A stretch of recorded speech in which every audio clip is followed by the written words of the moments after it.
it's Joss again. Thank you so much for joining me today. Today we're going to touch base on nappy or diaper rash and what essential oils we can use to support that. What are some other steps we can take to make sure that we get rid of it as fast as possible, but also help to avoid it in the future. So this one is a really important one for me because I felt very uncomfortable using all those chemical products on my babies in such sensitive areas of their body. It didn't sit well with me, and so I actually avoided using the creams and the rubs as much as I could. I used natural where I could, and you know, every now and then my kids would get a nappy rash, as all of them do. But on one particular time, Emma, my youngest, had a rash for a few days that I was using the creams, but it wasn't seeming to get better. It was improving, but not disappearing. And I was still taking the necessary precautions. You know, we were using fragrance and alcohol-free wet wipes. I never used bath products with fragrances or, products that had chemicals in. So everything was as natural as possible. I was letting it dry out. I was letting that area dry out. I was leaving her without a nappy on so it could get some fresh air. I was changing her nappy regularly when she needed to have it on.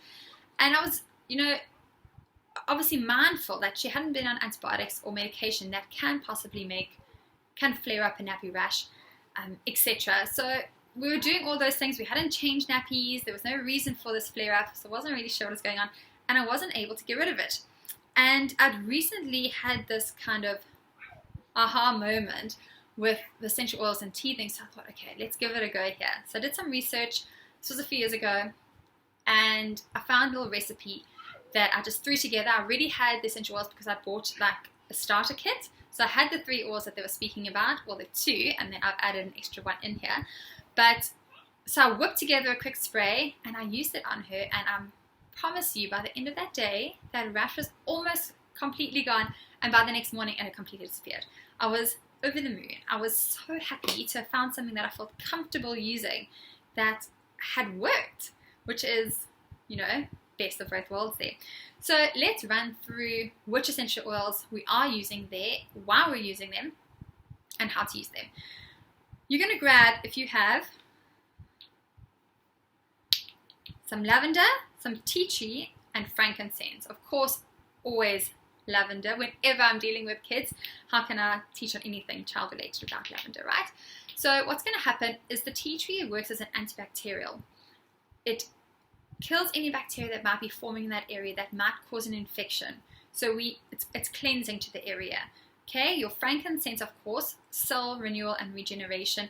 We're going to help that area to start recovery and start looking better. Then, of course, your lavender, super soothing. It's going to help with inflammation, with the redness, with the bumps. It's going to start that recovery process, and the frankincense is going to finish it off. So the recipe calls for lavender and tea tree, but I like to add the frankincense in. Really, there's no going wrong with frankincense, adding it into everything. So what we're going to do is you're going to grab a glass, okay, a glass spray bottle.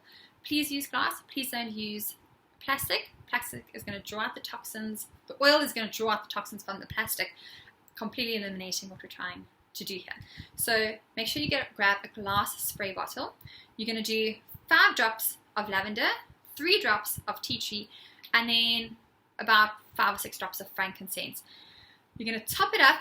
I'm going to put these recipes down below, so if you're not getting all of this, don't worry, you can have a look below the video.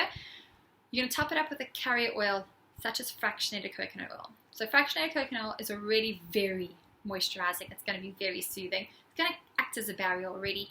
So the addition of the essential oils is just going to make it even more incredible. You're going to pop those all together. You're going to top up the spray bottle, and you're going to literally spray it onto that area at every nappy change and before bed. More often if you want.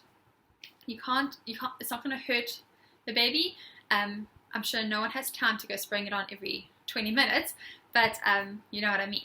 So what is really nice about that is that you don't actually have to touch that very sensitive area that is now inflamed. You just have to spray it. It will absorb into the skin, the oils will do the work, and you can just close up that area and move on. Your other option is to make a barrier cream. You're going to take normal coconut oil, the hardened one, not the fractionated liquid, and you're going to take a 1/4 cup of it. You're going to melt it over some heat, like on the stove or in the microwave, so that it's soft. You're going to add the essential oils to it, and then you're going to place it into one of 2 types of containers, either a glass container or an aluminium container. Again, no plastic, please.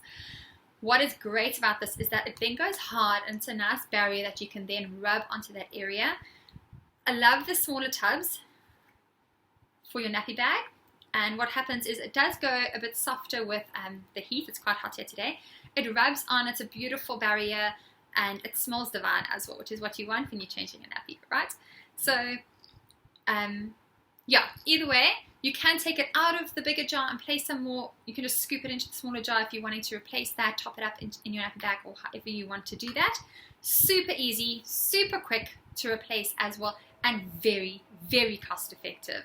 If you work out per drop of the oil and per drop of the fractionated coconut oil, and you're not replacing the container each time, it works out really, really cheaply. You just have to, you know, pay for that startup basically.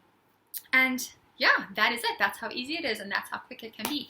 So if you've tried this, please let me know in the comments how it went, how you found it. If it worked, send me your success stories. And if you use other oils, if you'd like to try it with fractionated coconut oil, or you have a different process, let me know as well. We love this community of learning. We're going to learn from each other. And also, when moms email me and text me, I like to have different options, because if they say, I can say, you know, this is what works for me most times, or for my clients most times, but I have heard that this works as well, you know. So yeah, love to hear from you. Thank you so much. I look forward to chatting with you and see you again soon.